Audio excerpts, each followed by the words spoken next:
everyone! It's me, Kay Prilla, and Mr. Bayon. So, nag-lunch kami dito sa ayun, KUI Noodle. Nandito kami sa carousel. Ayan, yung food namin. Pakita mo yun, boss. Ayun nga, ayan. So, ayan, gutom na gutom siya. So, nag-ano lang kami, nag-uwi kami ng bahay after ko siya pick upin sa airport. Kadadating niya lang from mine. So, ayan.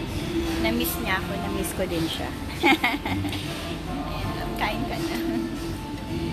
So, wala masyadong tao dito sa carousel, lunchtime. Ganda po na dito.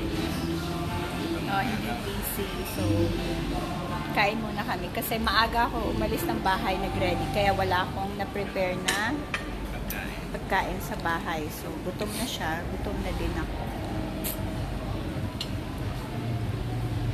So, kain tayo.